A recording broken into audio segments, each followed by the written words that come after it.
نبی صلی اللہ علیہ وسلم جب صبح کے وقت اٹھتے تھے اور تہجد کی نماز شروع کرتے تھے تو اس وقت ہاتھ باندھ کر دعا پڑھتے تھے. یعنی اذا قام من اللیل یتہجد قال، اس وقت کیا پڑھتے؟ اللہم لک الحمد، اللہ سب تعریف تیرے ہی لیے ہے.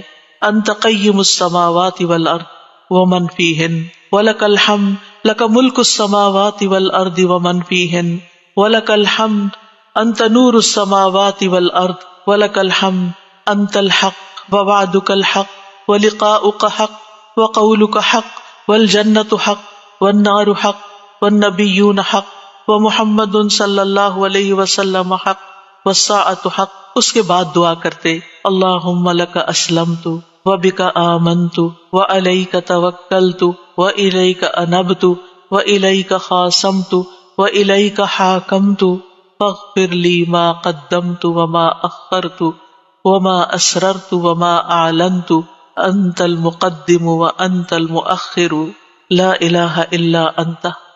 یہ تھا آپ کی دعا مانگنے کا انداز. کتنی زیادہ پہلے اللہ تعالیٰ کی تعریف کی اور پھر اس کے بعد اپنا آپ اللہ تعالیٰ کے سپرد کیا، اور آخر میں جو معصوم عن الخطا ہے نبی صلی اللہ علیہ وسلم، جن کی کوئی غلطیاں ہی نہیں، کوئی گناہ ہی نہیں، وہ کیا مانگ رہے ہیں؟ ایک چیز مانگ رہے ہیں، کیا؟ فاغفر لی ما قدمت وما اخرت وما اسررت وما اعلنت. اللہ تو مجھے بخش دے، میرے اگلے پچھلے پوشیدہ اور ظاہری گناہوں کو معاف کر دے. تو ہی پہلے تھا اور تو ہی آخر میں ہوگا، تیرے سوا کوئی معبود نہیں. نبی صلی اللہ علیہ وسلم کے تہجد کے وقت کی اس دعا سے ہمارے لیے سیکھنے کی کیا بات ہے کہ دعا کا ایک بڑا حصہ کس پر مبنی ہونا چاہیے؟ اللہ تعالیٰ کی تعریف پر مبنی ہونا چاہیے.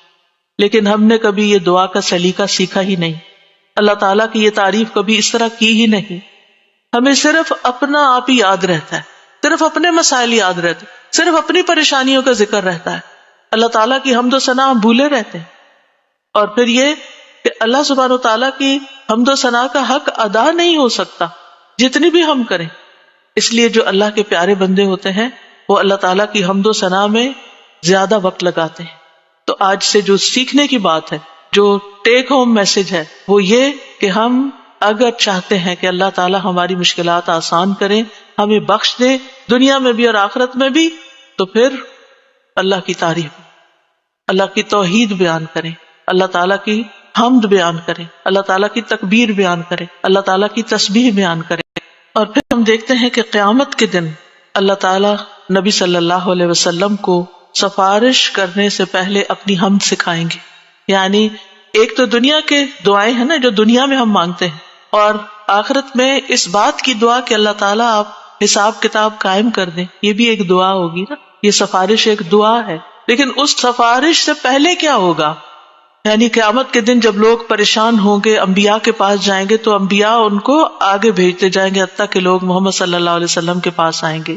تو حدیث میں آتا ہے کہ وہ کہیں گے تم سب محمد صلی اللہ علیہ وسلم کے پاس جاؤ، اللہ نے ان کے اگلے پچھلے سب معاف فرما دیے ہیں، تو وہ سب میرے پاس آئیں گے تو میں سب کو لے کر اللہ کی بارگاہ میں حاضر ہونے کی اجازت چاہوں گا. اجازت ملنے پر سجدے میں گر پڑوں گا. عاجزی دیکھیے، ہمبلنس دیکھیے. اور جب تک اللہ چاہے گا میں سجدے میں ہی رہوں گا.